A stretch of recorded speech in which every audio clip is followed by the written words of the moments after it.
হ্যাঁ, আচ্ছা আজকে হচ্ছে আমাদের ক্লাস হচ্ছে আইইউজিআর এর উপরে। হ্যাঁ, এখন তোমরা তো জানো, রুটিন তো জানোই। আইইউজিআর এর উপরে ক্লাস। এখন হচ্ছে আমরা যেটা পড়বো আইইউজিআর সম্পর্কে পড়তে গেলে আমাদেরকে জানতে হবে আইইউজিআর জিনিসটা কি। আজকে আমরা যেগুলা ক্লাসে যেগুলা নিয়ে আলোচনা করবো সেটা একটু বলে দিই তোমাদেরকে। প্রথমে হচ্ছে আইইউজিআর ব্যাপারটা কি, এটা কি জিনিস আসলে। তারপরে পড়বো হচ্ছে কি কি ধরনের আইইউজিআর থাকে, আইইউজিআর কেন হয়, ঠিক আছে। আমরা কিভাবে বুঝবো যে এই বাচ্চাটার আইজিআর হচ্ছে বা এই প্রেগন্যান্সিটা একটু কমপ্লিকেটেড হয়ে যাচ্ছে। তারপরে হচ্ছে আহ আমরা কিভাবে ম্যানেজ করব, ঠিক আছে। এতটুকু জানলেই আসলে তোমাদের জন্য এনাফ। আহ তো প্রথমে আসো, হোয়াট ইজ আইইউজিআর। হ্যাঁ, আমরা যদিও আইইউজিআর আমাদের টপিকস এর নাম, এটা পুরানা কথা হচ্ছে আইইউজিআর, কিন্তু এখন নতুন বইয়ে দেখলাম এটাকে নতুন করে নাম দেওয়া হয়েছে ফিটাল গ্রোথ রেস্ট্রিকশন এফজিআর, ঠিক আছে। তা আমরা তো সাধারণত হচ্ছে আমরা জানি আমাদের যে পুরাটা হিউম্যান লাইফ স্প্যান সেটাকে আমরা অনেকগুলা ভাগে ভাগ করি। ইন্ট্রাইউটেরাইন কিছু সময় থাকে, আফটার ডেলিভারি বিভিন্ন স্টেজে আমরা সেটাকে বিভিন্ন স্টেজে নাম দেওয়া হয়েছে। তো ইন্ট্রাইউটেরাইন লাইফটাকে আমরা ফিটাস বলি, ডেলিভারি পরে নিওনেট, ইনফ্যান্ট, তারপরে হচ্ছে অ্যাডোলেসেন্ট, অ্যাডাল্ট, ঠিক আছে। তো ওইরকম করে ভাগ করা হয় দেখে এটাকে আমরা, যেহেতু ইন্ট্রাইউটেরাইন মানে প্রেগন্যান্সি পিরিয়ডে কোনো কমপ্লিকেশনের কারণে যদি বাচ্চার গ্রোথ ঠিক মতো না হয় তখন সেই বাচ্চাটারই তো গ্রোথ এফেক্টেড হচ্ছে। তো সেই ফিটাসের গ্রোথ এফেক্টেড হচ্ছে দেখে তার নাম হচ্ছে ফিটাল গ্রোথ রেস্ট্রিকশন, ঠিক আছে। তো ফিটাল গ্রোথ রেস্ট্রিকশন বলতে এখানে ডেফিনেশনটা তোমরা একটু মুখস্থ করে নিবা সবাই। হ্যাঁ, সুন্দর করে বইয়ে ডেফিনেশন দেওয়া আছে যে it is said to B present in those babies where whose birth weight is below 10 centile of the average for gestational age. এখন 10 centile সম্পর্কে কেউ কিছু জানলে আমাকে একটু বলতে পারো। তোমরা কি 10 centile সম্পর্কে কিছু জানো? কেউ একজন বলো যে 10 centile বলতে আমরা কি বুঝি, না বুঝলেও বলো, বুঝাই দিব। কেউ কি বুঝো 10 centile মানে কি? বুঝিয়ে দিলে ভালো হয়। আচ্ছা, এমনিতে তো বইয়ে যেটা ডেফিনেশনে তো তোমাকে এটাই বলতে হবে যে 10 সেন্টাইলের নিচে যদি কোনো বাচ্চার গ্রোথ থাকে সেই স্পেসিফিক জেস্টেশনাল এইজে। এখন হচ্ছে আমরা জানি আমরা 3টা ট্রাইমেস্টারে প্রেগন্যান্সিকে ভাগ করি। 9 মান্থস কে আমরা 3টা ট্রাইমেস্টারে ভাগ করি। 3 ট্রাইমেস্টারে হচ্ছে ফার্স্ট, সেকেন্ড, থার্ড ট্রাইমেস্টার। প্রত্যেকটা জেস্টেশনাল একটা এজ আছে, এত উইকস, উইকস হিসেবে আমরা সাধারণত 40 উইকসে কাউন্ট করে থাকি। তো প্রত্যেকটা জেস্টেশনাল এইজে তখন বাচ্চার ওয়েট থাকে, প্রত্যেকটা বাচ্চারই একটা এভারেজ একটা ওয়েট থাকে। তো আমরা এটাকে যেহেতু সেন্টাইল মানেই তো বোঝা যাচ্ছে যে পার্সেন্টেজের একটা ব্যাপার আছে। তো কোন স্পেসিফিক জেস্টেশনাল এজ ধরো 32 উইকস ধরলাম আমি। তো সেই আমরা যেটা কমনলি, যেটা সাধারণ কমন সেন্সে আমরা যেটা জানি যে জিওগ্রাফিক্যাল ভেরিয়েশন আছে, ঠিক না। আমাদের সাবকন্টিনেন্টে বাচ্চাদের ওজন থাকে একরকম, ওয়েস্টার্ন কান্ট্রিতে বাচ্চাদের ফিটাল ওয়েট একরকম থাকে। তো জিওগ্রাফিক্যালি সেইটাকে রিপ্রেজেন্ট করার জন্য যে আসলে এভারেজ ফিটাল ওয়েটটা কত সেটা বের করার জন্য একটা গ্রাফিক্যাল প্রেজেন্টেশন করা হয়। সেখানে হচ্ছে একটা প্ল্যাটফর্মে থাকে হচ্ছে জেস্টেশনাল এজ এবং একটা প্ল্যাটফর্মে থাকে ফিটাল ওয়েট। ফিটাল ওয়েটটা আমরা সাধারণত হচ্ছে আল্ট্রাসোনোগ্রাফিক্যালি মেজার করি, কারণ যেহেতু ইন্ট্রাইউটেরাইন লাইফে সেটাকে আমরা তো আল্ট্রাসাউন্ড ছাড়া মেজার করতে পারবো না। অ্যাবডোমিনাল সার্কামফারেন্স, ফিমোরাল লেংথ, সেটার একটা পার্সেন্টেজ করে রেশিও করে একটা ফিটাল ওয়েট বের করা হয়। তো সেই স্পেসিফিক জেস্টেশনাল এইজে একটা পার্সেন্টেজ করা হয়, যেমন হচ্ছে একটা এরিয়াতে বা সেই সাবকন্টিনেন্ট বা সেই জিওগ্রাফিক্যাল এরিয়াতে টোটাল 100% ধরে 90% বাচ্চার ম্যাক্সিমাম ওয়েট কত সেটা একটা প্ল্যাটফর্মে একটা মার্কিং করা হয়। এবং সেই জেস্টেশনাল এজে 10% বাচ্চার মিনিমাম ওয়েট কত সেটাও বের করা হয়, ঠিক আছে। তাইলে বুঝলাম আমরা যে 10% বাচ্চার 100%-এর মধ্যে minimum weight of 10% baby foetus and maximum weight of 90% foetus. এই দুইটার মাঝখানে যে ওয়েটটা হয়, মানে 90 এবং 10 এর মাঝখানে যে ওয়েটটা হয় সেটা হচ্ছে এভারেজ ফিটাল ওয়েট। এই ওয়েটের মাঝখানে, এই 90 এবং 10 এর মাঝখানে যে সকল বাচ্চা, ধর 32 উইকসে যে বাচ্চার ওজন 90 এবং 10 এর মাঝখানে থাকবে সে হচ্ছে এভারেজ, মানে আমরা বলবো তার ওয়েট ঠিক আছে। যদি সে 90% এর বেশি হয়ে যায়, যে 90% অফ ফিটাসের ম্যাক্সিমাম ওয়েট থেকে যদি কোনো একটা বাচ্চার 32 উইকসে ওজনটা বেশি থাকে, তখন আমরা বলবো লার্জ ফর জেস্টেশনাল এজ। ঠিক আছে, আমার 90% এর ভিতরে থাকার কথা তার ওয়েট এভারেজ হলে, যেহেতু সে 90% এর বেশি ওজন হয়ে যাচ্ছে, তাইলে তাকে আমরা বলবো লার্জ ফর জেস্টেশনাল এজ। আর যদি 10% এর নিচে কোনো বাচ্চার ওজন থাকে, মানে 10% বাচ্চার মিনিমাম ওয়েট যতটুকু থাকার কথা, সেই ওয়েট থেকেও যদি কম থাকে কোনো বাচ্চার ফিটাল ওয়েট, তখন তাকে আমরা বলবো স্মল ফর জেস্টেশনাল এজ। ঠিক আছে, তাইলে আমরা বুঝলাম average gestational age, large for gestational age and small for gestational age. বইয়ে দেখবা হচ্ছে লো বার্থ ওয়েট এর এখানে একটা চার্টের মতো, একটা গ্রাফের মতো দেওয়া আছে, সেটাই হচ্ছে তোমার ওয়েট কাউন্ট করার গ্রাফটা আর কি। তাইলে হচ্ছে আমরা পাইলাম লার্জ ফর জেস্টেশনাল এজ, সেটা নিয়ে আমাদের এত মাথা ব্যথা নাই। এভারেজ জেস্টেশনাল এজ তো আমরা চাচ্ছি ওয়েট, এভারেজ জেস্টেশনাল ওয়েটটাই আমরা চাচ্ছি যে সব বাচ্চার এভারেজ ওয়েটের মধ্যেই থাকুক। আর হচ্ছে প্রবলেম হচ্ছে আমাদের স্মল ফর জেস্টেশনাল এজ, যারা হচ্ছে 10% বাচ্চার যে মিনিমাম ওয়েট থাকার কথা, তার থেকেও কম যে বাচ্চার ওজন থাকবে, তখন আমরা তাকে স্মল ফর জেস্টেশনাল এজ বলছি। তো এই স্মল ফর জেস্টেশনাল এজটাকেই হচ্ছে যখন আমি পাবো, তখনই আমি চিন্তা করব যে তার হয়তো গ্রোথটা ঠিকমতো হচ্ছে না, তখনই আমি সাসপেক্ট করব যে this is maybe A case of foetal growth restriction. ঠিক আছে, তো এই ক্ষেত্রে হচ্ছে এখন তোমাদের প্রশ্ন থাকতে পারে যে তাইলে small for gestational age and fetal growth রেস্ট্রিকশনের মধ্যে পার্থক্যটা কি, কেন আমরা সেটাকে স্মল ফর জেস্টেশনাল এজ বলছি না? পার্থক্য হচ্ছে যে স্মল ফর জেস্টেশনাল এজ যেটা, সেটা হচ্ছে তোমার কোনো প্যাথোলজিক্যাল কোনো কারণ ছাড়া, মানে ফিজিওলজিক্যালি তো বাচ্চা ছোট হইতে পারে, যদি মা ছোট থাকে, মা স্মল মাদার স্মল বেবি। তারপর হচ্ছে এই এরিয়াতে, যেমন হচ্ছে আমরা ধরলাম যে আমাদের এই যে এই সাবকন্টিনেন্ট এশিয়ান এশিয়ান বাচ্চারা যেরকম হয়, হয়তো দেখা যাবে যে মালদ্বীপে বাচ্চাদের ওজনটা একটু কম হয়। তো সেই ক্ষেত্রে সেইটাকে কোনো, তার কোনো প্যাথোলজিক্যাল সমস্যা নাই, তার হচ্ছে ফিজিওলজিক্যাল কারণেই সে ছোট। ঠিক আছে, তখন তাকে আমরা বলবো স্মল ফর জেস্টেশনাল এজ। আর যদি সেখানে কোনো প্যাথোলজি থেকে থাকে, যেটার কারণে মনে হচ্ছে যে বাচ্চার ওয়েটটা ঠিকমতো হচ্ছে না বা ফিটাস ঠিকমতো গ্রো করতে পারতেছে না, তখনই আমরা তাকে বলবো ফিটাল গ্রোথ রেস্ট্রিকশন। তাইলে আমি সব বাচ্চাই হচ্ছে স্মল ফর জেস্টেশনাল এজ, কিন্তু সব বাচ্চা ফিটাল গ্রোথ রেস্ট্রিক্টেড না। ঠিক আছে, বুঝা গেছে ব্যাপারটা? যাদেরই কোনো প্যাথোলজিক্যাল সমস্যা থাকবে, কোনো কমপ্লিকেশন থাকবে যেটার কারণে তার এডিকুয়েট গ্রোথ হচ্ছে না, সে হচ্ছে গ্রোথ রেস্ট্রিকশন। আর যার কোনো সমস্যা নাই কিন্তু সে ছোট, সে হচ্ছে স্মল ফর জেস্টেশনাল এজ।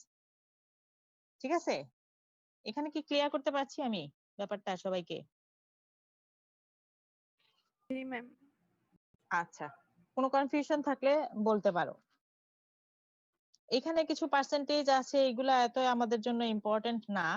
ঠিক আছে, এখন তুমি আসো যে এই যে গ্রোথ রেস্ট্রিকশনটা কেন হচ্ছে, আমরা তো বললাম যে ফিজিওলজিক্যাল কিছু কারণে হতে পারে, আর প্যাথোলজিক্যাল জেনেটিক্যালি যে বাচ্চাগুলো ছোট থাকে, সেটা হচ্ছে ফিজিওলজিক্যাল, মানে তাদের হচ্ছে মা বাবা দাদা দাদি সবাই ছোট ছোট, এই জন্য বাচ্চাগুলো ছোট হচ্ছে। তাইলে এগুলো হচ্ছে ফিজিওলজিক্যাল, এগুলোর মধ্যে কোনো প্যাথোলজি নাই।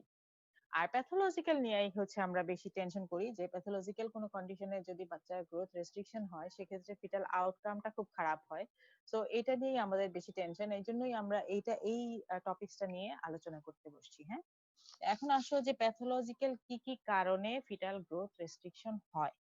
ঠিক আছে, এখন হচ্ছে কমন যে আমরা যেটা বুঝি যে গ্রোথটা কিসের উপর ডিপেন্ড করে। গ্রোথ ডিপেন্ড করে হচ্ছে আহ কি নিউট্রিশন। একটা ফিটাস তার হচ্ছে ডেভেলপমেন্ট, তার গ্রোথটা হয় মায়ের কাছ থেকে, সে নিউট্রিশন পায় আর কি পায়, অক্সিজেন পায়। ঠিক আছে, আর সে তার যে ওয়েস্ট প্রোডাক্টস গুলা তৈরি করে, কার্বন ডাইঅক্সাইড এবং যে অন্যান্য ওয়েস্ট প্রোডাক্টস যেগুলা তার বডিতে তৈরি হয়, সেগুলো সে প্লাসেন্টা দিয়ে ম্যাটারনাল সার্কুলেশনে ছেড়ে দেয়, সেগুলা ডিসপোজ হয়ে যায়। ঠিক আছে, মায়ের কাছ থেকে সে পায় এডুকেট নিউট্রিশন পায় এবং অক্সিজেন পায়। এই দুইটা জিনিসের কারণেই হচ্ছে বাচ্চার গ্রোথটা হয়। ঠিক আছে, তাইলে এখন যদি আমি মনে করি যে ফিটাল গ্রোথ রেস্ট্রিকশন হচ্ছে, তার মানে আমার সমস্যা কোথায়? একটা হতে পারে কি, সে সাপ্লাইটা ঠিক মতো পাচ্ছে না। ঠিক আছে, একটা হচ্ছে যে সে সাপ্লাই পাচ্ছে না, যা তার যতটুকু ডিমান্ড সেই অনুযায়ী সে সাপ্লাই পাচ্ছে না দেখে সে বড় হতে পারতেছে না। আর আরেকটা হইতে পারে তার সাপ্লাই আমরা ঠিক রাখছি, ম্যাটারনাল সার্কুলেশন থেকে ঠিকঠাক মতো সাপ্লাই পাচ্ছে, কিন্তু সে নিজে ইউটিলাইজ করতে পারছে না, কারণ সে তো সেই নিউট্রিশন সেই অক্সিজেনটাকে ইউটিলাইজ করেই তো সে বড় হবে। তো তার মানে হচ্ছে তার নিজের মধ্যে কোনো প্রবলেম থাকতে পারে, যেটার কারণে সে গ্রো করতে পারছে না। তাইলে এই দুইটা হচ্ছে মেইন কারণ গ্রোথ রেস্ট্রিকশনের।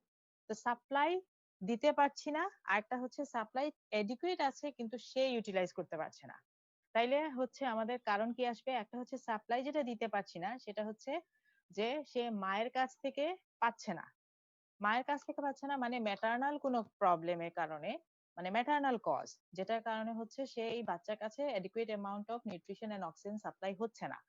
অথবা হচ্ছে যে প্লাসেন্টা, থ্রু দা প্লাসেন্টা আমরা জানি যে নিউট্রিশনটা সাপ্লাই এক্সচেঞ্জ হয়। তো তার মানে হচ্ছে প্লাসেন্টাতেও কোনো কজ থাকতে পারে। এই দুইটা কারণে হচ্ছে আমাদের নিউট্রিশন এডিকুয়েট যাচ্ছে না। আর আরেকটা হচ্ছে ফিটাল কজ, মানে বাচ্চার নিজের মধ্যেই সমস্যা, যে কারণে সে সেই নিউট্রিশনটাকে ইউটিলাইজ করতে পারছে না। তাইলে আমাদের তিনটা কজ আমরা জানলাম, একটা হচ্ছে ম্যাটারনাল কজ, প্লাসেন্টাল কজ, আর একটা হচ্ছে ফিটাল কজ। ম্যাটারনাল কজ কি? ম্যাটারনাল হচ্ছে কমন কিছু ব্যাপার, যেমন হচ্ছে ম্যাটারনাল যদি ম্যালনিউট্রিশন থাকে, তার নিজেরই নিউট্রিশন নাই, সে বাচ্চাকে কি নিউট্রিশন দিবে? তারপরে হচ্ছে ম্যাটারনাল যদি কোনো ডিজিজ থাকে, ক্রনিক কোনো ডিজিজ, যেমন ম্যাটারনাল ব্রঙ্কিয়াল অ্যাজমা আছে, সে তার নিজেরই অক্সিজেন সাপ্লাই সে বডিতে কম পাচ্ছে, তো সে তো স্বাভাবিকভাবে বাচ্চাকে অক্সিজেন কম দিবে। তারপর ম্যাটারনাল ধরো কার্ডিয়াক প্রবলেম আছে, ম্যাটারনাল কমন যে ডিজিজ গুলো আমরা দেখি যেমন হাইপারটেনশন, হাইপারটেনশনের কারণে হচ্ছে যে প্রি এক্লাম্পসিয়া যেটা হয়, সেই হাইপারটেনশন, ক্রনিক হাইপারটেনশন হতে পারে, প্রি এক্লাম্পসিয়া হতে পারে, এগুলাতে কিন্তু স্বাভাবিকভাবেই হচ্ছে প্লাসেন্টাল সার্কুলেশন কমে যায়। এবং হচ্ছে আমরা জানি যে প্রি এক্লাম্পসিয়াতে প্লাসেন্টাল প্যাথোলজিটা বেশি হয়। প্রি এক্লাম্পসিয়া চ্যাপ্টার তো তোমরা পড়ে ফেলছো তাই না? পড়ছো না প্রি এক্লাম্পসিয়া চ্যাপ্টারটা? জি ম্যাম। আচ্ছা, প্রিএক্লাম্পসিয়া চ্যাপ্টারে বলা হয়েছে না যে প্যাথোলজিটা কোথায় হয়? প্লাসেন্টাল ভাস্কুলার এন্ডোথেলিয়াল ইনজুরি হয়, ভেসোস্পাজম হয়, যার কারণে হচ্ছে সার্কুলেশন কমে যায়। এবং এই সার্কুলেশন কমে যাওয়ার কারণে কিন্তু হচ্ছে ফিটাল গ্রোথ রেস্ট্রিকশন হতে পারে। তাইলে হচ্ছে ম্যাটারনাল এই ডিজিজ গুলা, কিছু কন্ডিশন আছে যেগুলাতে আমরা চিন্তা করতে, সাসপেক্ট করতে পারি যে এই মায়ের বাচ্চাগুলা গ্রোথ রেস্ট্রিকশন হতে পারে। তো তাদেরকে একটু আমরা একটু ফ্রিকুয়েন্ট ফলো আপে রাখবো। ঠিক আছে, তাইলে হচ্ছে ম্যাটারনাল আমরা জানলাম যে হাইপারটেনশন, এগুলো কমন, হাইপারটেনশন, ডায়াবেটিস, কার্ডিয়াক কোনো প্রবলেম, তার রেনাল প্রবলেম, তার রেসপিরেটরি প্রবলেম, অথবা হচ্ছে তার এনিমিয়া থাকতে পারে, তার ব্লাডের কোনো ডিসঅর্ডার থাকতে পারে, যেগুলোর কারণে সে আসলে নিজেই কম্প্রোমাইজ থাকার কারণে সে তার বাচ্চাকে অ্যাডিকুয়েট সাপ্লাই দিতে পারছে না। ঠিক আছে, আরেকটা কি বললাম যে মা যদি হচ্ছে কোনো ধরনের স্মোকিং করে, অ্যালকোহল কনজাম্পশন করে, সেক্ষেত্রে হচ্ছে তার স্বাভাবিকভাবেই তার ভাস্কুলার ইয়েগুলা থাকে, ন্যারোইং হয়ে যায়, যার কারণে সে সাপ্লাই দিতে পারে না। আর আরেকটা হচ্ছে প্লাসেন্টাল কিছু কজ, যেমন হচ্ছে প্লাসেন্টাল ইনসাফিসিয়েন্সি যদি থাকে, ক্রনিক প্লাসেন্টাল ইনসাফিসিয়েন্সি, যেমন প্লাসেন্টাল ইমপ্লান্টেশনটা ঠিকমতো হয় নাই, তার যে ভাস্কুলার বেডটা ঠিকমতো তৈরি হয় নাই, তো যার কারণে হচ্ছে সে ঠিকমতো বাচ্চাকে ব্লাড সার্কুলেশন মায়ের কাছ থেকে সাপ্লাই দিতে পারছে না। আরেকটা হতে পারে প্লাসেন্টা যদি লো লাইন থাকে, যেমন আমরা যেটা বলি প্লাসেন্টা প্রিভিয়া। তো আমরা জানি যে ইউট্রাসের ম্যাক্সিমাম ব্লাড সাপ্লাই তার হচ্ছে মাসকুলার পার্টে বেশি থাকে। সার্ভিক্স এর কাছাকাছি বা লোয়ার সেগমেন্টে আমরা জানি ফাইব্রাস টিস্যু বেশি থাকার কারণে সেখানে ব্লাড সার্কুলেশনটাও কম থাকে। তো প্লাসেন্টা যদি সেই জায়গায় গিয়ে ইমপ্লান্ট হয়, তো স্বাভাবিকভাবেই হচ্ছে এই বাচ্চাটা সার্কুলেশন কম পাবে। তো যার কারণে হচ্ছে এই প্লাসেন্টা যদি প্রিভিয়া হয়, সেক্ষেত্রেও আইইউজিআর হতে পারে বা ফিটাল গ্রোথ রেস্ট্রিকশন হতে পারে। অথবা যদি প্লাসেন্টাল অ্যাব্রাপশন থাকে, অনেক সময় দেখবা খুব আর্লি প্রেগন্যান্সিতে পেশেন্ট একবার ব্লিডিং এর কমপ্লেইন করতেছে, অথবা তার প্লাসেন্টাল রেট্রোপ্লাসেন্টাল কোনো ক্লট থাকছে, তো যার কারণে তার যেটুকু সাপ্লাই পাওয়ার কথা সেই সাপ্লাই না পাওয়ার কারণে তার ফিটাল গ্রোথ রেস্ট্রিকশন হইতে পারে। আর ফিটাসের প্রবলেম যেটা, যে সার্কুলেশন মা ঠিক মতোই দিচ্ছে, মায়ের কোনো কমপ্লিকেশন নাই, মায়ের কোনো প্রবলেম নাই, হাইপারটেনশন তার কোনো ধরনের কোনো প্রবলেম নাই, কিন্তু সে ঠিকই সাপ্লাই দিচ্ছে, কিন্তু বাচ্চা সেটাকে ইউটিলাইজ করতে পারছে না। তো বাচ্চা ইউটিলাইজ কেন করতে পারবে না? যদি তার কোনো ক্রোমোজোমাল অ্যাবনর্মালিটিস থাকে, তার জেনেটিক কোনো অ্যাবনর্মালিটিস থাকে, অথবা তার যদি কোনো ধরনের ইনফেকশন থাকে, যেমন ম্যাটারনাল কোনো ইনফেকশন, ভাইরাল ইনফেকশন, সাইটোমেগালোভাইরাস, আমরা জানি যে টর্চ ইনফেকশন যেগুলো ফিটাসকে বেশি এফেক্টেড করে, তো সেই ধরনের ইনফেকশন যদি থাকে, তাইলে সেই বাচ্চাটা ইনফেক্টেড হয়ে যায়। তো বাচ্চাটা যখন ইনফেক্টেড হয়ে যায়, তখন তার ডেভেলপমেন্টাল কিছু প্রবলেম হয়, তার কার্ডিয়াক প্রবলেম হয়, তার রেনাল প্রবলেম হয়, তার রেসপিরেটরি প্রবলেম হয়, যার কারণে সে তার নিউট্রিশন এবং অক্সিজেনটাকে প্রপার ইউটিলাইজ করতে না পারার কারণে তার এডুকেট গ্রোথ হয় না এবং ফিটাল গ্রোথ রেস্ট্রিকশন হয়।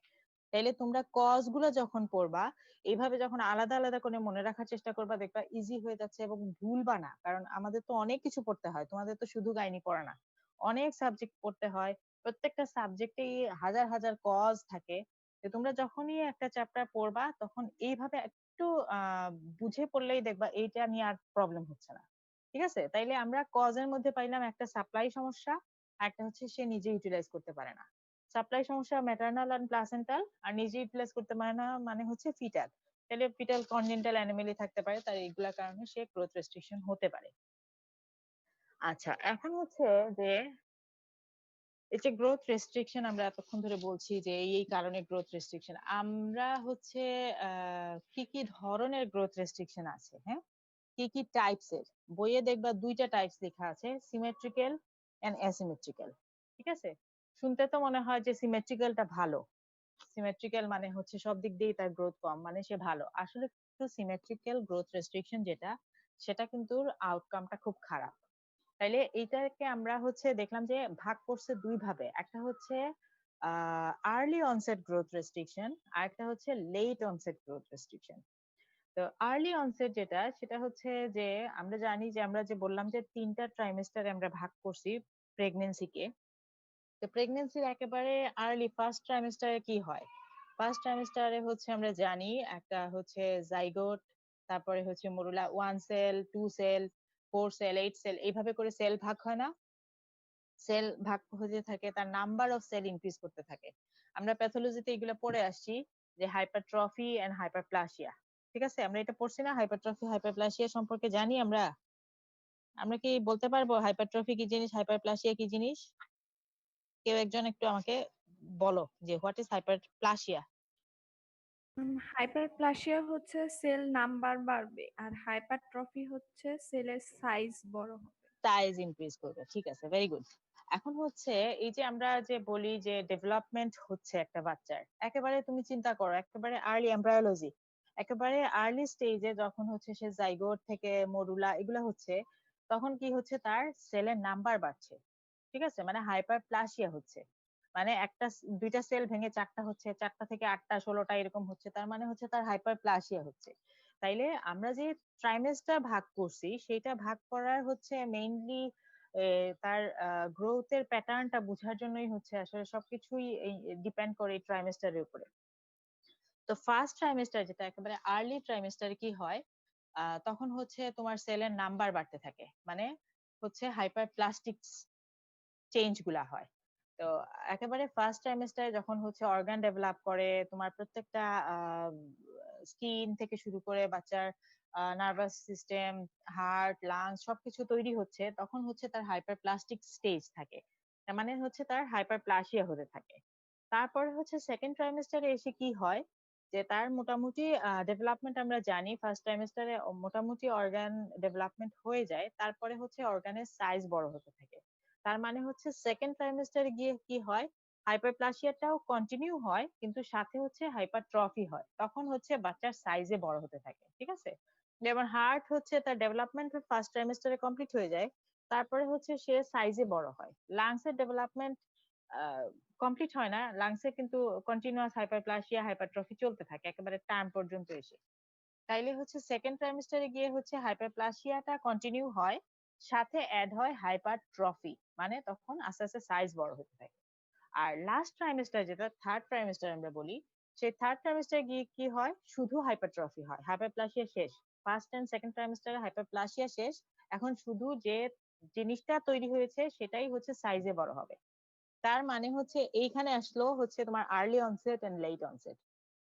এখন জন্য যদি কোনো বাচ্চা কোনো প্যাথোলজিক্যাল কন্ডিশনে এক্সপোজ হয় তার একেবারে ফার্স্ট ট্রাইমেস্টারে, যেমন হচ্ছে যখন হাইপারপ্লাসিয়া হচ্ছে, সেই সময় যদি তার সার্কুলেশনটা কম আসে, তার নিউট্রিশন অক্সিজেন কম আসে, সেক্ষেত্রে কি হবে, তার হাইপারপ্লাসিয়াটা হ্যাম্পার হবে। ঠিক আছে, তাইলে তার হাইপারপ্লাসিয়াটা যেতটুকু হওয়ার কথা ততটুকু হবে না। না হলে কি হবে, তার প্রত্যেকটা অর্গানই সাইজে ছোট থাকবে, সে ছোট হবে। ঠিক আছে, তার মানে হচ্ছে যদি আমার আর্লি অনসেটে কোনো প্যাথোলজি তে এক্সপোজ হয় কোনো বাচ্চা, সেক্ষেত্রে তার হচ্ছে সিমেট্রিক্যাল গ্রোথ রেস্ট্রিকশন হবে, মানে তার সবকিছু সমানভাবে ছোট থাকবে। তার হার্টও ছোট থাকবে, লাংসও ছোট থাকবে, লিভার ছোট থাকবে, সব ছোট থাকবে। ঠিক আছে? তার হেড সার্কামফারেন্স ছোট থাকবে, তার অ্যাবডোমিনাল সার্কামফারেন্স ছোট থাকবে, তার হাত পা ছোট থাকবে, সব ছোট, কারণ তার হাইপারপ্লাসিয়াটাই হ্যাম্পার হয়েছে। আর লেট অনসেট যখন, সেটা হচ্ছে হাইপারট্রফি স্টেজে যদি কোনো প্যাথোলজি এক্সপোজ হয়, তো সেই ক্ষেত্রে কি হবে, তার হচ্ছে তো সব অর্গান ডেভেলপ হয়ে গেছে, কিন্তু তার সাইজে বড় না হওয়ার কারণে হচ্ছে তার অ্যাসিমেট্রিক্যাল হবে। কারণ যেগুলা ডেভেলপ হাইপারপ্লাসিয়া হওয়া কমপ্লিট হয়ে গেছে, সে তো আর সাইজে ছোট হয়ে যাবে না, কিন্তু এরপরে যখন তার সাইজ ইনক্রিজ করার কথা, সে আর ইনক্রিজ করতেছে না, যার কারণে তার অ্যাসিমেট্রিক্যাল একটা গ্রোথ হবে। মানে দেখা যাবে যে হয়তো হেডটা বড় আছে কিন্তু অ্যাবডোমেনটা ছোট, হাত পা ঠিক আছে কিন্তু সেই তুলনায় তার অ্যাবডোমেন, কারণ হচ্ছে লিভার তো হচ্ছে হাইপারট্রফি হলে লিভার সাইজ বড় হয়, তারপর হচ্ছে স্প্লিনের সাইজ, এগুলো বড় হয় হাইপারট্রফির জন্য। তো দেখা যাবে যে তার অ্যাবডোমিনাল সার্কামফারেন্সটা কম, কিন্তু তার হেড সার্কামফারেন্স, ফিমোরাল লেংথ এগুলা নর্মাল বাচ্চার মতো। তো রেশিও যখন করব তখন দেখা যাবে যে অ্যাসিমেট্রি, মানে সিমেট্রিক্যাল না। তার মানে হচ্ছে আমাদের, আমরা জানলাম যে সিমেট্রিক্যাল গ্রোথ রেস্ট্রিকশন যেটা, সেটা একেবারে আর্লি ডেভেলপমেন্টে এফেক্ট করে এবং এটার প্রগনোসিস খুব খারাপ হয়, কারণ এই বাচ্চার সবগুলা অর্গানই দুর্বল থাকে, কারণ যতটুকু তার ডেভেলপ করার কথা ততটুকু হয় না। আর অ্যাসিমেট্রিক্যাল যেটা, সেটা হচ্ছে আসলে তার প্রগনোসিস খুব ভালো। সে দেখতে হচ্ছে অ্যাবনর্মাল লাগতে পারে, তার মাথা বড়, পেট ছোট, একটা সমস্যা দেখতে মনে হতে পারে যে তার একটা প্রবলেম, কিন্তু আসলে তারা খুব দ্রুত কোপ আপ করে ফেলে আফটার ডেলিভারি। যখন সে এক্সট্রা নিউট্রিশন পাইতে থাকে বাইরে থেকে, তখন সে খুব দ্রুত তার নর্মাল সাইজে চলে যায়। কিন্তু সিমেট্রিক্যাল গ্রোথ রেস্ট্রিকশন যাদের থাকে, তারা হচ্ছে তাদের প্রগনোসিসটাও খারাপ হয়, ডেলিভারির সময় তার কমপ্লিকেশন হয়, আফটার ডেলিভারি দেখা যায় তাদের গ্রোথ রেস্ট্রিকশনটাই থেকে যায়। ঠিক আছে? তাইলে আমরা এখানে বুঝলাম যে সিমেট্রিক্যাল কি জিনিস, অ্যাসিমেট্রিক্যাল কি জিনিস। এটা হচ্ছে types of foetal growth restriction. ঠিক আছে? আমরা এখন জানলাম যে কজ কি, টাইপ কি। এখন তুমি বলো যে আসলে আমরা বুঝবো কিভাবে যে এই বাচ্চাটা ফিটাল রেস্ট্রিকশন। তো গ্রোথ রেস্ট্রিকশন, আমাকে যদি যে কোনো ডিজিজ যদি বলে বা যে কোনো প্রবলেম যদি বলে যে তুমি কিভাবে বুঝবা, তো ডায়াগনোসিস করতে গেলে হচ্ছে আমরা তিনটা জিনিস সবসময় খেয়াল রাখবো।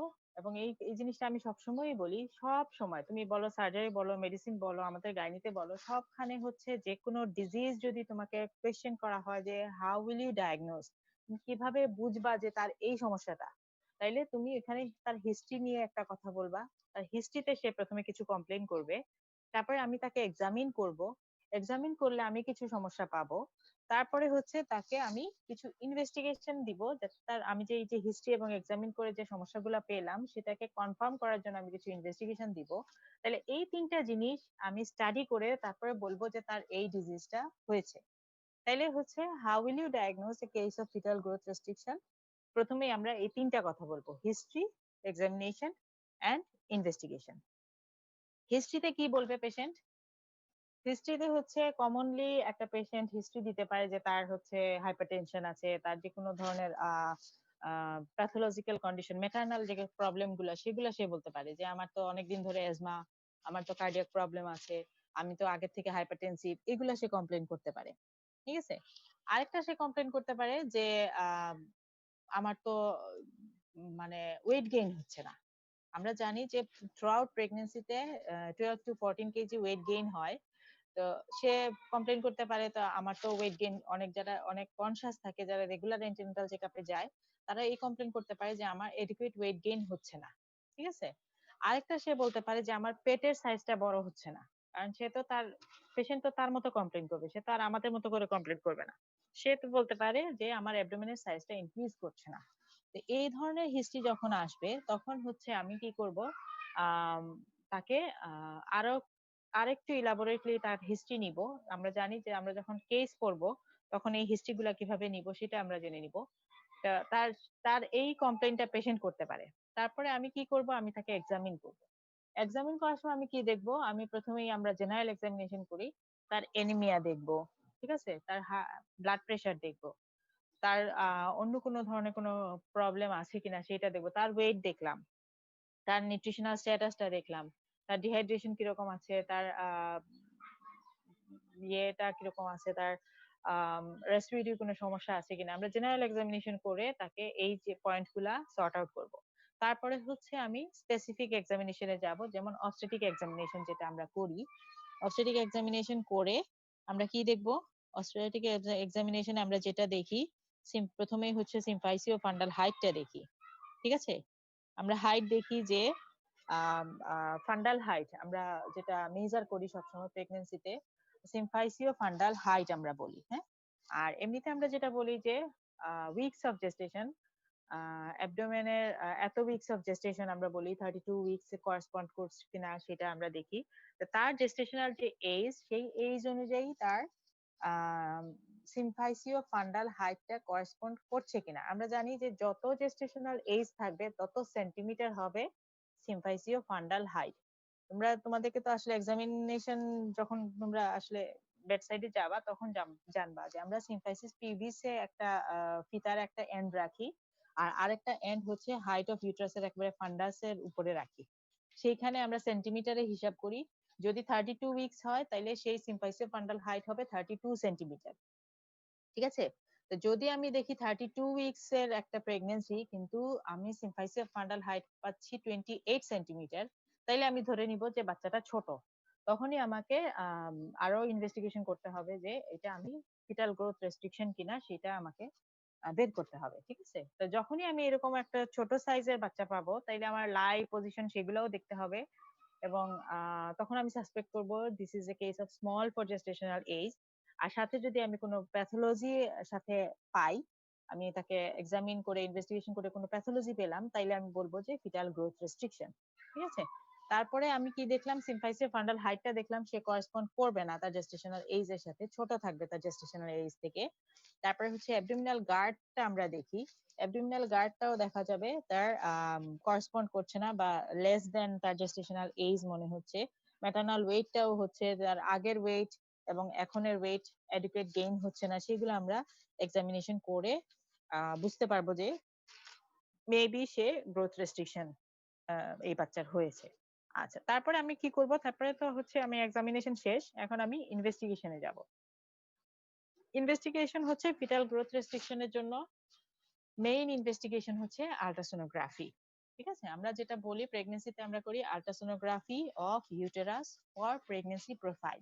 প্রেগন্যান্সি প্রোফাইলে আমরা যেটা দেখি ফিটাসের নাম্বার দেখি, সাইজ, জেস্টেশনাল এজ দেখি, তার হেড সার্কামফারেন্স দেখি, অ্যাবডোমিনাল সার্কামফারেন্স দেখি, তার ফিমোরাল লেংথ দেখি, তারপরে হচ্ছে তার এমনিওটিক ফ্লুইড কতখানি আছে সেগুলো দেখি।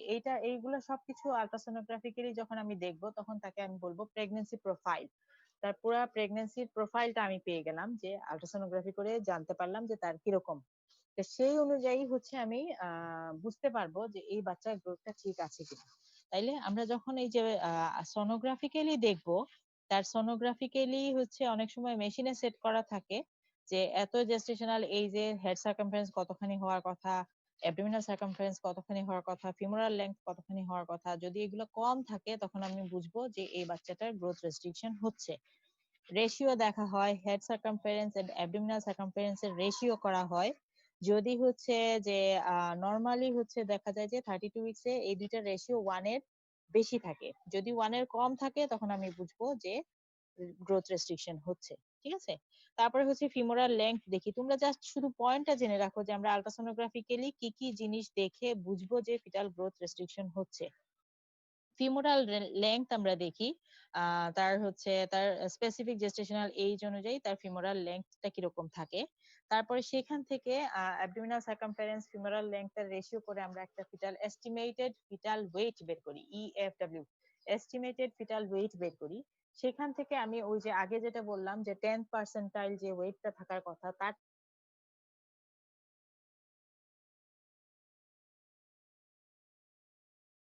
Fetal growth restriction. তাইলে এস্টিমেটেড ফিটাল ওয়েটটাও আমার জন্য একটা ইম্পর্টেন্ট জিনিস। শোনা যাচ্ছে? আমার কি মাইক্রোফোনে কোনো প্রবলেম হচ্ছে? শোনা যাচ্ছে? শোনা যাচ্ছে জি নাকি ম্যাম। রে? আচ্ছা, ঠিক আছে। কোনো কনফিউশন থাকলে তোমরা বলবা, যদি কোনো জিনিস না বুঝো সাথে সাথে বলবা, ঠিক আছে? সাব্বির মুনতাক পড়াকে আছো? জি ম্যাম, প্রেজেন্ট। প্রেজেন্ট আছো? আচ্ছা, তোমার কোথায় থাকো তুমি? তোমার বাড়ি কোথায়? বাসা সিলেটে ম্যাম। সিলেটে? তুমি জি কি ম্যাম। জানো আমার নাম হচ্ছে পরাগ? বুঝছো? আমার ডাক নামও কিন্তু নিকনেম পরাগ। জি ম্যাম। তাহলে তুমি আমার হচ্ছে ফ্রেন্ড হয়ে গেলা মিতা। হ্যাঁ, তোমার তো পরাগ নাম দেখে আমি একটু তাড়াই গেলাম। আচ্ছা ঠিক আছে। সাব্বির তোমার বাড়ি সিলেটেই নাকি বাসা সিলেটে? বাসা সিলেটে ম্যাম, বাড়ি ছাতক। ও আচ্ছা ঠিক আছে। পরাগ যদিও ছেলেদের নাম, আমি ছোটবেলা থেকেই হচ্ছে বড় হয়েছি এটা শুনে শুনে যে ছেলেদের নাম কেন রাখা হয়েছে সেটা আমার আব্বা রাখছে। আব্বা জানে কেন রাখছে। আব্বা মনে হয় চাইছিল আমি ছেলে হই এই জন্য, তাই না? তুমি কি আর কোনো মেয়ে পাইছো যার নাম পরাগ? না ম্যাম। তোমাদের সিনিয়র ভাইয়া একটা ছিল পরাগ, সে আমার ইন্টার্নে ছিল। তখন খুব মজা হইতো কারণ আমার সিনিয়ররা আমাকে পরাগ ডাকতেছে, সে এসে বলতেছে জি। মজা না, একই জায়গায় দুজন, সেও পরাগ আমিও পরাগ। পরাগ দে ছিল তার নাম, চিনো? চিন্তা না মনে হয়, তোমাদের ঠিক অনেক আছে। 42 43 এরকম হবে।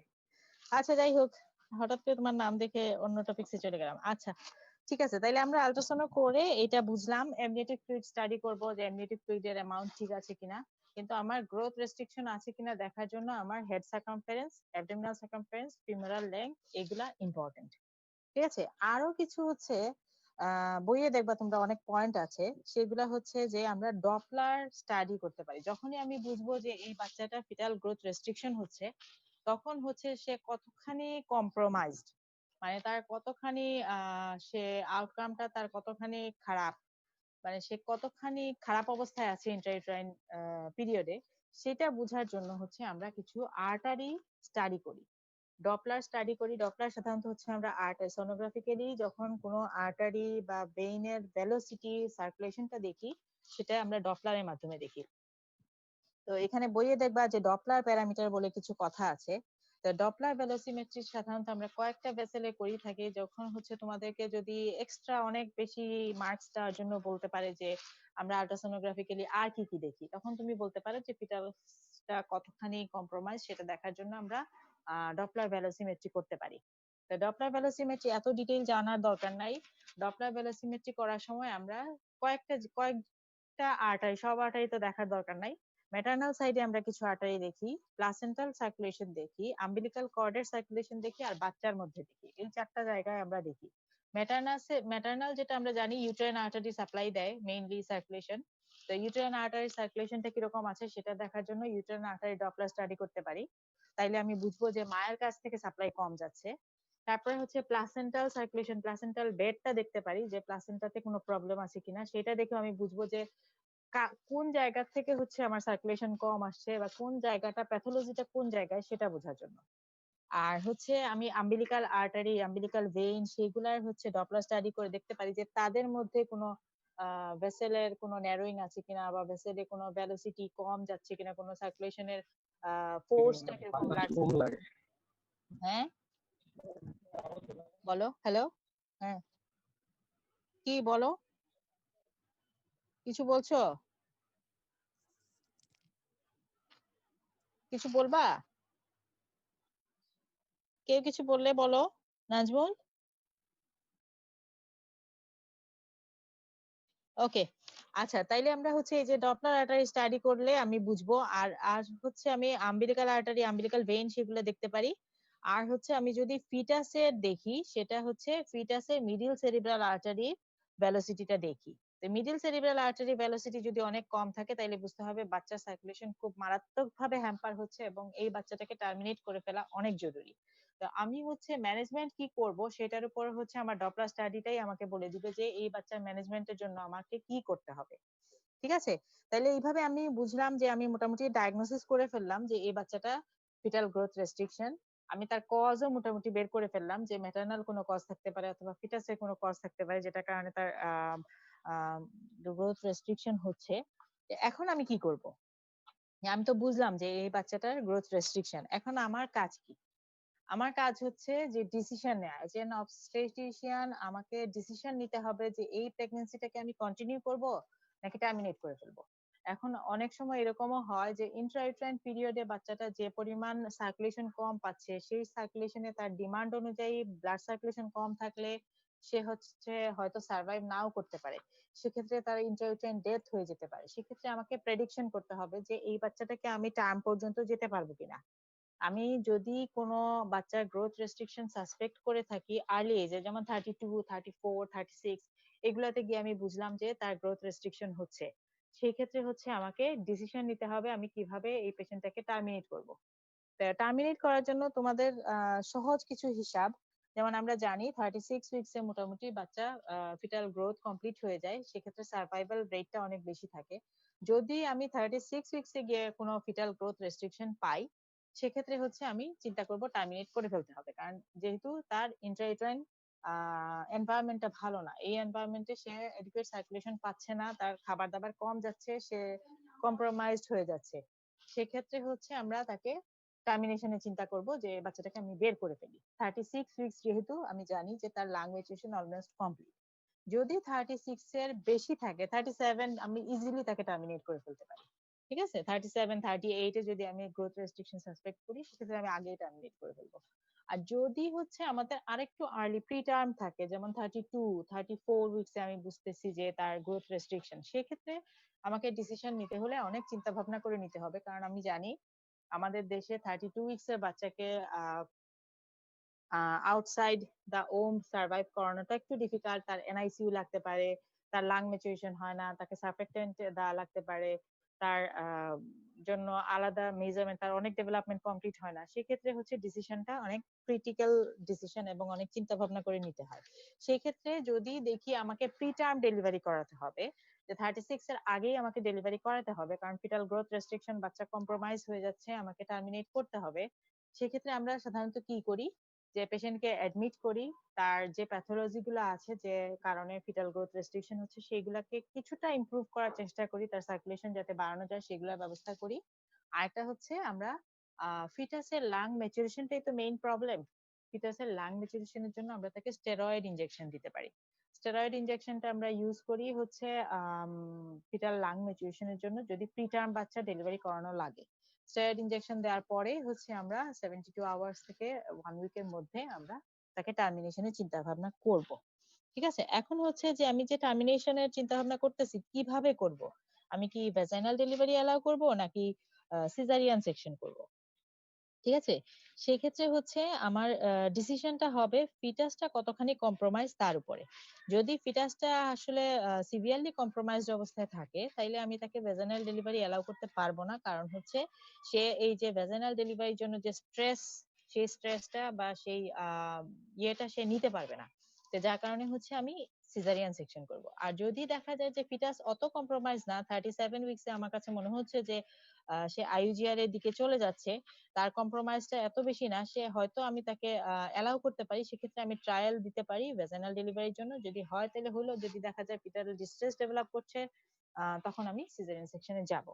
ঠিক আছে, এখন আসতে পারে যে তোমার কমপ্লিকেশন কি হতে পারে। একটা আইইউজিআর এর বাচ্চার ফিটাল কমপ্লিকেশন তো অনেক ধরনের হইতে পারে। কমন কিছু কমপ্লিকেশন আছে যে ডেলিভারির সময় কিছু হতে পারে, ডেলিভারি পরে পরে কিছু হতে পারে, লেট কমপ্লিকেশন হতে পারে। ঠিক আছে, ডেলিভারির সময় তো কমন জিনিস বার্থ অ্যাসফিক্সিয়া, যেহেতু ইন্ট্রাইউটেরাইন বার্থ অ্যাসফিক্সিয়া হতে পারে, পেরি পার্টাম বার্থ অ্যাসফিক্সিয়া হতে পারে, ডেলিভারির সময় বার্থ অ্যাসফিক্সিয়া হতে পারে, অথবা হচ্ছে ফিটাল ডেথ হয়ে যেতে পারে যদি আমি মনিটর ঠিক মতো না করি। ডেলিভারি পরে কি হতে পারে, আফটার ডেলিভারি তার হাইপোক্সিয়া হতে পারে, অ্যাসফিক্সিয়ার জন্য হচ্ছে তার এআরডিএস হতে পারে, যেহেতু আমরা প্রিটার্ম বাচ্চা ডেলিভারি করায় ফেলতেছি সেক্ষেত্রে তার এআরডিএস হতে পারে। এবং প্রিটার্ম বাচ্চার যা যা কমপ্লিকেশন, ঠিক আছে, প্রিটার্ম বাচ্চার কমপ্লিকেশন তোমরা পড়ে আসছো, হাইপোথার্মিয়া, সব হাইপো, শুধু বিলিরুবিনটা বেড়ে যায়, সব হাইপো, সব ধরনের ইলেক্ট্রোলাইট হাইপো হয়ে যায়, তারপরে হচ্ছে তার হাইপোথার্মিয়া হয়ে যায়, হাইপোগ্লাইসেমিয়া হয়ে যায়, সবকিছু হাইপো, শুধু বিলিরুবিনটা হাইপার বিলিরুবিনিমিয়া হয়। ঠিক আছে, তো এইভাবে তোমরা একটু মনে রাখবা যে কি কি কমপ্লিকেশন হতে পারে। আর লেটে গিয়ে তো হচ্ছে তার স্বাভাবিক তার রিটার্ডেড গ্রোথ, রিটার্ডেড একটা বাচ্চা হতে পারে, তার মেন্টাল রিটার্ডেশন হতে পারে, তার এগুলা ডেভেলপমেন্টাল অ্যাবনরমালিটিস হতে পারে। তারপরে হচ্ছে প্রিটার্ম বাচ্চা ডেলিভারির কারণে তার যে অর্গান গুলা ডেভেলপ হয় নাই, হার্টে এই যে পিটিএ থাকতে পারে, তারপর হচ্ছে সেপ্টাল ডিফেক্ট, এগুলা কার্ডিয়াক প্রবলেম গুলো থাকতে পারে। ঠিক আছে, তো এই হচ্ছে মোটামুটি ফিটাল গ্রোথ রেস্ট্রিকশন। তোমাদের আর যদি আরেকটু যদি কোনো কিছু তোমরা জানতে চাও, এখানে কোনো কিছু নিয়ে কনফিউশন থাকলে আমাকে বলতে পারো তোমরা। কোনো কিছু নিয়ে কারো কোনো কমপ্লেন আছে, কোনো জিনিস বুঝো না এরকম কিছু? হুম, ম্যাডাম, জি বলেন। আপনি যে বলছিলেন যে 32 উইকসে যদি একটা লেডি আসে ম্যাম সেই আইইউজিআর নিয়ে, তখন তো ম্যাম ফার্স্টে স্টেরয়েড দিয়ে লাং ম্যাচিউর করব। এরপরে করবো কি ম্যাডাম যদি ডেলিভারি করাইতে হয় তখনও কি ম্যাম আমরা ভ্যাজিনাল ডেলিভারির কথা চিন্তা করব 32 না, উইকসে? না প্রিটার্ম বাচ্চা আমরা জানি যে আমরা এই যে তোমরা কিন্তু প্রিটার্ম ডেলিভারি কিভাবে করাইতে হয়, প্রিটার্ম বাচ্চা কিভাবে ম্যানেজ করতে হয়, সেখানে কিন্তু আমরা পড়ে আসছি এই জিনিসগুলা। হ্যাঁ, যে প্রিটার্ম বাচ্চা যখন থাকে 32 উইকস এর একটা বাচ্চা, আমরা জানি যে ভ্যাজানাল ডেলিভারি করাইতে গেলে আমার কয়েকটা ক্রাইটেরিয়া লাগবে। একটা হচ্ছে সার্ভিক্সটা আমার ইফেসমেন্টের ব্যাপার স্যাপার আছে, লোয়ার সেগমেন্ট তৈরির ব্যাপার আছে, মানে ম্যাটারনাল সাইডটা দেখতে হবে, তারপরে ফিটাসটা দেখতে হবে। ঠিক আছে, তো ফিটাস দেখার আগে হচ্ছে তোমার 32 উইকসে কিন্তু আমাদের যে ইউট্রাসের লোয়ার সেগমেন্ট ফর্মেশনটা ঠিক মতো হয় না।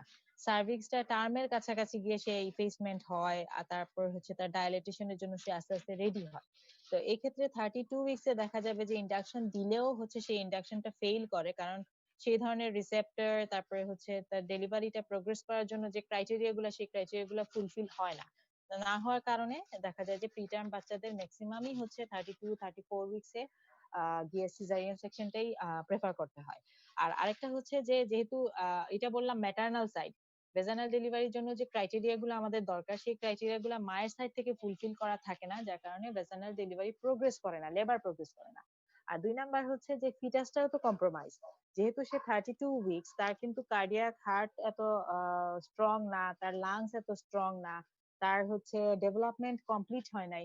তো যার কারণে তাকে যখনই আমি ভেজানাল ডেলিভারি স্ট্রেস এর মধ্যে দিব, সে যখন ইউটেরাইন কন্ট্রাকশন আসবে, তার সে অলরেডি আইইউজিআর কিন্তু, ঠিক আছে, সে অলরেডি আগে থেকেই হচ্ছে সে সার্কুলেশন কম পাচ্ছে, সে এমনিতেই ম্যালনিউট্রিটেড, সে এমনিতেই একটু সাপ্রেসড। এর মধ্যে যখন আমি আবার ইউট্রাইন কন্ট্রাকশন দিয়ে তার সার্কুলেশন আরো বন্ধ করে দিব, তখন সে সেইটাকে নিতে পারবে না, তখন দেখা যাবে যে ফিটাল ডিস্ট্রেস বেশি হচ্ছে অথবা ফিটাল ডেথও হয়ে যাচ্ছে। সেক্ষেত্রে যদি আমার 32 উইকস অথবা প্রিটার্ম বাচ্চা ডেলিভারি করাইতে হয় আইইউজিআর, সেক্ষেত্রে হচ্ছে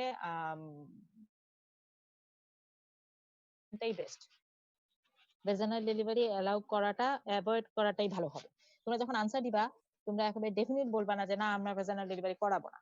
তোমরা আনসার দিবা যে এইভাবে, যেহেতু সে ফিটাস অলরেডি কম্প্রোমাইজ এবং আর্লি উইকস অফ টার্মের কাছাকাছি না, সেক্ষেত্রে ভেজানাল ডেলিভারি অ্যালাউ না করাটা ভালো হবে, সিজারিয়ান করলে হয়তো ফিটাল আউটকামটা ভালো হবে। মানে অপশন রাখবা যাতে তোমার এক্সামিনার দুই দিকেই যাইতে পারে। ঠিক আছে, আনসার দেওয়ার সময় সবসময় যে না আমি সিজার করব না, এইভাবে বলবা না। তোমরা বলবা যে ভেজানাল ডেলিভারি অ্যালাউ করাটা একটু কমপ্লিকেটেড হয়ে যাবে দেখে আমি হয়তো সিজারিয়ান সেকশনের দিকেই যাব, এই ধরনের একটা আনসার দিবা। ঠিক আছে, জি ম্যাডাম, থ্যাংক ইউ। ওকে। আর কেউ কিছু জিজ্ঞেস করবা?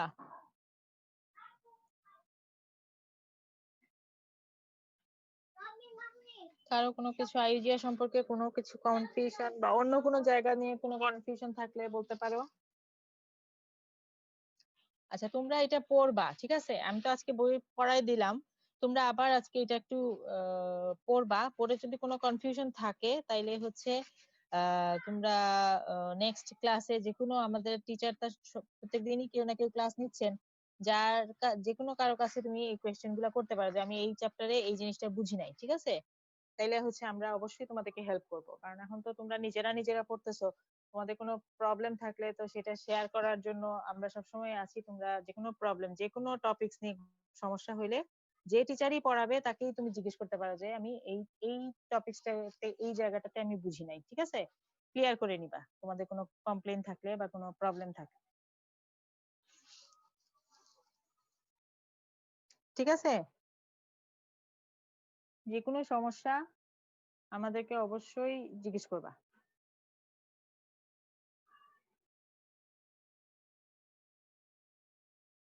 আর কার কোনো কিছু প্রশ্ন আছে? প্রশ্ন থাকলে করতে পারো, নাহলে আমি ক্লাস শেষ করে দিব, 12টা বেজে গেছে প্রায়। এরপরে ক্লাস আছে তোমাদের কোনো অন্য কোনো সাবজেক্টে?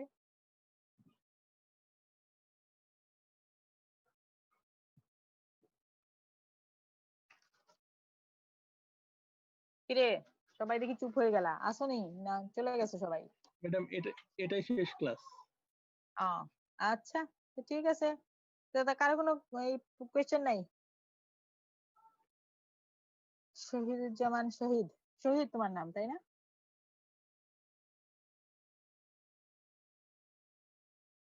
ম্যাডাম কোশ্চেন নাই মনে হচ্ছে আর। আচ্ছা, তো ঠিক আছে, তোমরা সবাই ভালো থাকো। আর আজকে কোনো কমপ্লেইন থাকে বা কোনো কিছু বুঝতে সমস্যা হয় নেক্সট ক্লাসে অথবা নেক্সট যে কোনো টিচারকে জিজ্ঞেস করতে পারো অথবা আমার সাথেও কথা বলতে পারো, ঠিক আছে? তোমরা ভালো থাকো ম্যাম। সবাই, ইনশাল্লাহ খুলে দিবে তো মনে হচ্ছে। কি মনে হয় তোমাদের, খুলে দিবে কলেজ টলেজ? কোনো কিছু খবর পাইছো? ম্যাম আগামী মাসে শুনেছি খুলতে পারে। আচ্ছা, চলে আসো তোমরা, তোমাদের ছাড়া ভালো লাগতেছে না আমাদের। আমরা তো যাই শুনশান একটা কলেজে ঘোরাঘুরি করে চলে আসি, তোমরা নাই কেউ। ঠিক জি আছে, ম্যাম। তোমরা ভালো থাকো সবাই, আমাদের জন্য দোয়া করিও। করোনা কিন্তু যাচ্ছে না, যাই যাই করেও যাচ্ছে না, এখনো আবার ইনফেকশন হচ্ছে অনেকের, একটু সাবধানে থাকবা সবাই, ঠিক আছে? জি ম্যাম। ওকে, আল্লাহ হাফেজ, সবাই ভালো থাকো, ক্লাস শেষ করে ফেলি, হ্যাঁ।